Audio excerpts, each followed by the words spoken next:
Period के दर्द को कैसे रोकें? How to prevent period pain. अपनी अवधि होने के कारण किसी भी तरह का दर्द कोई मजा नहीं है। कभी कभी दर्द, ऐंठन, सिर दर्द आदि आपके पीरियड्स के शुरू होने से पहले होता है क्योंकि प्रीमेंस्ट्रुअल सिंड्रोम पीएमएस होता है, और कभी कभी दर्द आपके पीरियड के दौरान होता है। कई चीजें हैं जो आप दर्द को शुरू होने से रोकने के लिए कर सकते हैं, लेकिन कई चीजें ऐसी भी हैं जिन्हें आप दर्द से राहत पाने के लिए कर सकते हैं।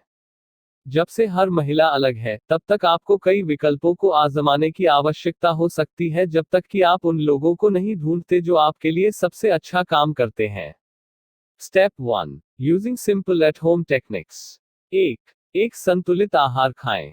यह सुनिश्चित करना कि आप पूरे दिन नियमित अंतराल पर संतुलित आहार खा रहे हैं, यह आपके पीरियड से जुड़े दर्द को रोकने या कम करने में मदद कर सकता है। एक अच्छी तरह से संतुलित आहार में साबुत अनाज, फलियां, सब्जियां और फल शामिल हैं। खाद्य पदार्थ जो जटिल कार्बोहाइड्रेट से समृद्ध होते हैं, वे भी सहायक हो सकते हैं क्योंकि वे आपके शरीर को अधिक सेरोटोनिन का उत्पादन करने में मदद करते हैं, जो बदले में आपके मनोदशा और लक्षणों को विनियमित करने में मदद करता है।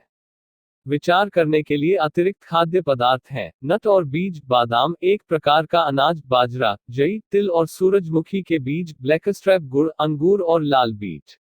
उचित खाद्य पदार्थ खाने के अलावा आप 3 बड़े की बजाय पूरे दिन में 6 छोटे भोजन खाने की कोशिश कर सकते हैं।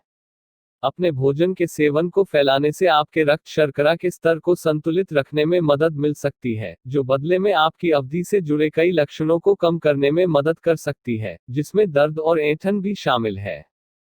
खाना बनाते समय वनस्पति या जैतून के तेल जैसे स्वस्थ तेलों का उपयोग करना। 2, कम ग्लाइसेमिक लोड वाले खाद्य पदार्थों का सेवन करें। ग्लाइसेमिक लोड ग्लाइसेमिक इंडेक्स पर आधारित है। ग्लाइसेमिक इंडेक्स का उपयोग खाद्य पदार्थों को रैंक करने के लिए किया जाता है कि वे आपके पाचन तंत्र के माध्यम से कितनी जल्दी काम करते हैं और कितनी जल्दी वे आपके रक्त प्रवाह में अवशोषित हो जाते हैं। कम ग्लाइसेमिक लोड वाले खाद्य पदार्थ खाने का मतलब है कि वे आपके पाचन तंत्र के माध्यम से अपना काम करने में अधिक समय लेते हैं और आपके रक्त शर्करा के स्तर में स्पाइक्स का कारण नहीं बनते हैं। कम ग्लाइसेमिक लोड वाले भोजन के उदाहरणों में शामिल हैं: साबुत अनाज की ब्रेड, सेब, अंगूर, संतरा, आड़ू, तरबूज, गाजर, दाल, मटर और सोयाबीन। एक उच्च ग्लाइसेमिक भार वाले भोजन के उदाहरणों में शामिल हैं: सफेद बैगल्स, कॉर्नफ्लेक्स, बेक्ड आलू और मीठे आलू।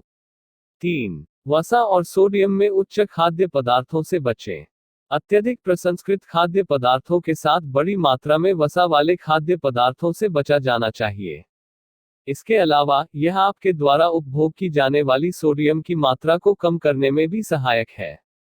जिन खाद्य पदार्थों में ये सब होते हैं वे आपके पीरियड और अन्य पीएमएस के लक्षणों से जुड़े दर्द को बदतर बना सकते हैं।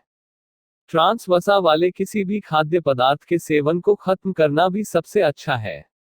ट्रांस वसा आमतौर पर व्यावसायिक रूप से उत्पादित खाद्य पदार्थों में पाए जाते हैं, जैसे कुकीज, पटाखे, केक, फ्रेंच फ्राइज, प्याज के छल्ले, डोनट्स और मार्जरीन। 4, शराब का सेवन कम करें। आपकी अवधि तक अग्रणी दिनों में आपको अपने द्वारा उपभोग की जाने वाली शराब की मात्रा को कम करने की कोशिश करनी चाहिए। शराब में आपके पीरियड और अन्य पीएमएस के लक्षणों से जुड़े दर्द को बदतर बनाने की क्षमता होती है। 5, कैफीन से बचें। कैफीन युक्त पेय पदार्थ और खाद्य पदार्थ ऐंठन और सूजन को खराब कर सकते हैं। कैफीन उन लोगों की तुलना में रक्त वाहिकाओं को संकुचित और क्रैम्प कर सकता है जो कैफीन से बचते हैं। अपनी अवधि से 1 सप्ताह पहले कॉफी और कैफीन युक्त चाय को काट लें। 6, विश्राम तकनीक का प्रयास करें। कभी कभी पीएमएस से जुड़े कई लक्षणों सहित एक महिला की अवधि से जुड़ा दर्द, शरीर में तनाव, चिंता और समग्र तनाव से बदतर हो सकता है। आराम करने और तनाव को दूर करने में मदद करने के लिए तकनीकों को लागू करना आपके दर्दनाक लक्षणों को कम करने या समाप्त करने में मदद कर सकता है। विश्राम तकनीकों में शामिल हो सकते हैं: सांस लेने के व्यायाम, ध्यान और योग। एक स्थानीय योग स्टूडियो या मनोरंजन केंद्र के माध्यम से एक योग कक्षा में भाग लेने से आपको सांस लेने के उचित तरीके और ध्यान तकनीक सीखने में मदद मिल सकती है।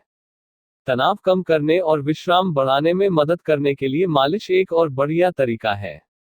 हर महीने आपकी अवधि से पहले या उसके दौरान नियमित मालिश करने से आपको दर्द का प्रबंधन करने में मदद मिल सकती है। 7. एक्यूप्रेशर बिंदुओं पर दबाव लागू करें।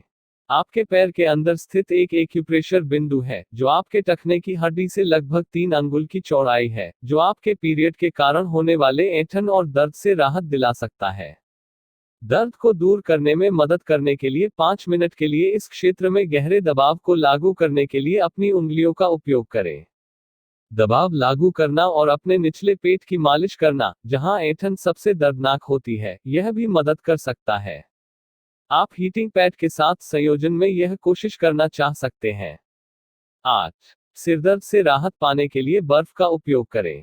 आपकी अवधि से ठीक पहले हार्मोन के स्तर में परिवर्तन अक्सर गंभीर सिरदर्द और यहां तक कि माइग्रेन का कारण बन सकता है। इन सिरदर्द से होने वाले दर्द से राहत पाने में मदद करने का एक तरीका यह है कि आप अपने सिर या गर्दन पर एक ठंडा कपड़ा या बर्फ का पैक लगाएं, जहां भी दर्द सबसे प्रमुख हो। यदि आप एक आइस पैक या आइस क्यूब्स का उपयोग करने का निर्णय लेते हैं, तो पहले इसे एक तौलिया में लपेटना सुनिश्चित करें। बर्फ ठंडी वस्तुओं को सीधे अपनी त्वचा पर लगाने से बचें, क्योंकि इससे जलन या क्षति हो सकती है। नियमित रूप से व्यायाम करें। व्यायाम एक स्वस्थ जीवन शैली का एक महत्वपूर्ण हिस्सा है, लेकिन यह आपके पीरियड के कारण होने वाले ऐंठन और अन्य दर्द से राहत दिलाने में भी मदद कर सकता है। 2 प्रकार के व्यायाम जो सबसे प्रभावी हैं वे हैं योग और एरोबिक व्यायाम। सप्ताह में कम से कम 5 दिन 30 मिनट के लिए व्यायाम करने का प्रयास करें। 10. गर्म स्नान करें या हीटिंग पैड का उपयोग करें। एक गर्म स्नान या शॉवर या एक हीटिंग पैड आपकी अवधि के कारण होने वाली ऐंठन की गंभीरता को कम करने में मदद कर सकता है। हीटिंग पैड आपके पेट बटन के नीचे आपके पेट पर रखा जा सकता है। सावधान रहें कि एक हीटिंग पैड के साथ सो न जाएं। यदि संभव हो तो एक निश्चित समय के बाद एक हीटिंग पैड खरीद ले जो अपने आप बंद हो जाता है। स्टेप 2. Taking medications. 1. विरोधी भड़काऊ दवाएं लें। विरोधी भड़काऊ दवाओं में इबुप्रोफेन यानी एडविल और नेप्रोक्सन यानी एलेव जैसी दवाएं शामिल हैं। इन दवाओं के सबसे प्रभावी होने के लिए आपकी अवधि शुरू होने के एक दिन पहले ही उन्हें लेना शुरू कर दें, और आपकी अवधि शुरू होने के बाद कई दिनों तक दवा लेना, बोतल पर निर्देश देना, जारी रखें। 2. अपने डॉक्टर से कुछ नुस्खे दवाओं के बारे में पूछें। यदि आपको लगता है कि आपका दर्द काफी गंभीर है कि यह दैनिक आधार पर कार्य करने की आपकी क्षमता में हस्तक्षेप कर रहा है, तो आप अपने डॉक्टर से प्रिस्क्रिप्शन दवाओं के बारे में पूछना चाह सकते हैं। कई प्रकार के नुस्खे हैं जो आपकी अवधि से जुड़े दर्द को कम करने या समाप्त करने में मदद कर सकते हैं, जिनमें शामिल हैं जन्म नियंत्रण की गोलियां, प्रोजेस्टेरोन युक्त आईयूडी, प्रिस्क्रिप्शन ताकत विरोधी भड़काऊ दवाएं, नुस्खे शक्ति दर्द निवारक, अवसादरोधी और यहां तक कि कुछ एंटीबायोटिक्स। आपके पीरियड्स के दौरान और उसके दौरान हार्मोन के स्तर में बदलाव के कारण होने वाले सिरदर्द के लिए आपका डॉक्टर ट्रिप्टन्स लिख सकता है। ट्रिप्टन आपके मस्तिष्क को दर्द के संकेतों को रोकने में मदद करते हैं और गंभीर सिरदर्द से पीड़ित होने पर बहुत जल्दी राहत दिला सकते हैं। 3. नियमित रूप से हार्मोनल गर्भनिरोधक लेने पर विचार करें। यहां तक कि अगर आपको वास्तविक जन्म नियंत्रण के उद्देश्य से जन्म नियंत्रण की आवश्यकता नहीं है, तो जन्म नियंत्रण उत्पादों में ड्रग्स आपकी अवधि होने के कई दर्दनाक दुष्प्रभावों का प्रबंधन करने में काफी मदद कर सकते हैं। जन्म नियंत्रण उत्पादों के बारे में विचार करने के लिए कुछ विशेष बातें हैं। हार्मोनल गर्भनिरोधक में जन्म नियंत्रण की गोलियां, पैच, योनि की अंगूठी और डैप प्रोवेरा इंजेक्शन शामिल हैं। जन्म नियंत्रण की गोलियां आमतौर पर प्रति माह 21 गोलियां होती हैं जिनमें सक्रिय तत्व होते हैं, और प्रति माह 7 गोलियां होती हैं जो प्लेसिबो होती हैं। कुछ जन्म नियंत्रण की गोलियां वास्तव में प्लेसेबो की गोलियां प्रदान नहीं करती हैं, लेकिन आपके पास 7 दिन हैं जहां आप गोलियां लेना बंद कर देते हैं।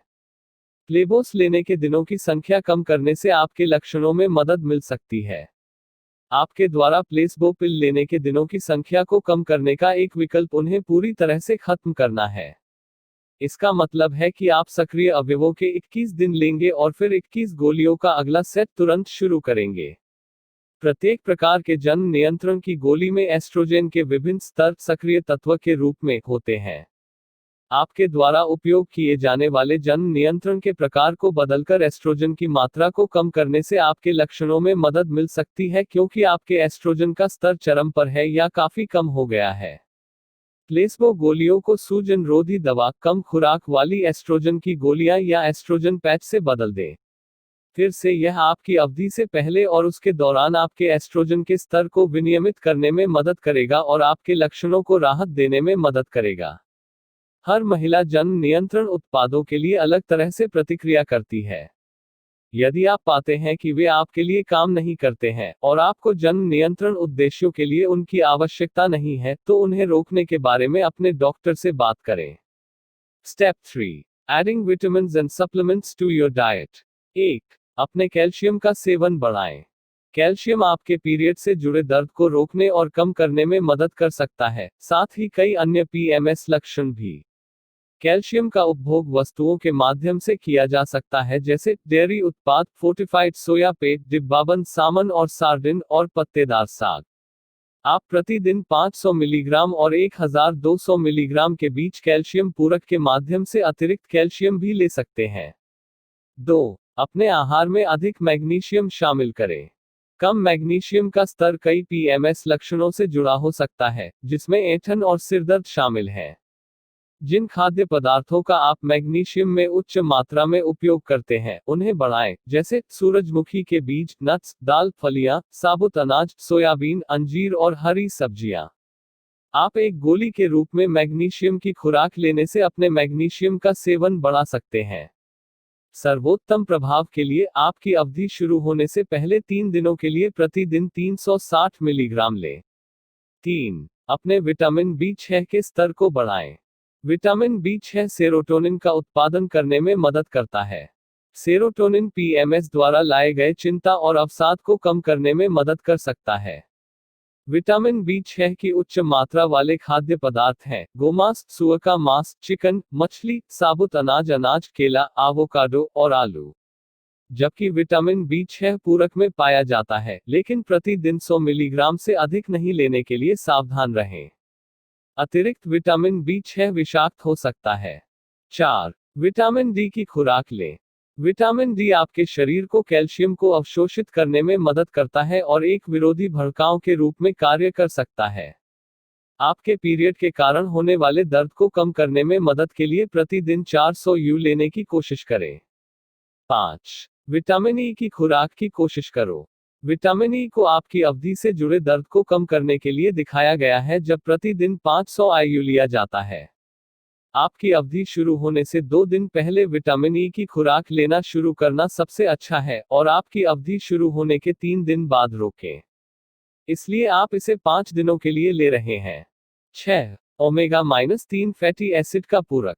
ओमेगा-3 फैटी एसिड ज्यादातर मछली के तेल में पूरक के रूप में पाए जाते हैं। इसे गोली के रूप में या तरल रूप में लिया जा सकता है। मछली का तेल एक विरोधी भड़काऊ है और आपकी अवधि से जुड़े दर्द को कम करने में मदद कर सकता है। 7, हर्बल चाय बनाएं। कई प्रकार के हर्बल चाय में ऐसे तत्व होते हैं जो आपके पीरियड के दौरान लाए गए दर्दनाक ऐंठन को कम करने में मदद कर सकते हैं। रास्पबेरी पत्ती की चाय आपके गर्भाशय को आराम देने और ऐंठन को कम करने में मदद कर सकती है। कैमोमाइल चाय में एक एंटीस्पस्मोडिक होता है जो ऐंठन को भी कम कर सकता है। क्रैम्प छाल की चाय 15 मिनट के लिए 1 कप पानी में डुबोए हुए सूखे ऐंठन की 1 चम्मच का उपयोग करके बनाई गई, दर्द को कम करने में मदद कर सकती है। इसे दिन में 3 बार तक लिया जा सकता है। 8, इवनिंग प्रिमरोज तेल एक कोशिश दे। इवनिंग प्रिमरोज तेल को तरल रूप में और गोली के रूप में प्राप्त किया जा सकता है। इसमें एक आवश्यक फैटी एसिड होता है जिसे गामा लिनोलेनिक एसिड GLA कहा जाता है। GLA आपके शरीर में प्रोस्टाग्लैंडिन्स को रोकता है, जो आपकी अवधि के दौरान दर्दनाक ऐंठन का कारण बन सकता है। सर्वोत्तम प्रभावों के लिए प्रतिदिन 500 से 1000 मिलीग्राम लें। 9, अदरक की खुराक का उपयोग करें। अर्क के रूप में अदरक की खुराक लेना, विशेष रूप से जिंटोमा या गोल्डारू, आपकी अवधि से जुड़े दर्द को कम करने में मदद कर सकता है। अपनी अवधि के पहले 3 दिनों के लिए दिन में 4 बार 250 मिलीग्राम लें। चेतावनी: एक नया vitamin supplement, over the counter दवा या नुस्खे की दवा शुरू करने से पहले अपने डॉक्टर या फार्मासिस्ट से परामर्श करना हमेशा एक अच्छा विचार है। आप डॉक्टर या फार्मासिस्ट न केवल लेने के लिए उचित राशि का निर्धारण करने में आपकी मदद करेंगे, बल्कि वे यह भी जांचने में सक्षम होंगे कि क्या आइटम आपके द्वारा पहले से ही ली जा रही अन्य दवाओं के कारण कोई नकारात्मक दुष्प्रभाव पैदा कर सकता है।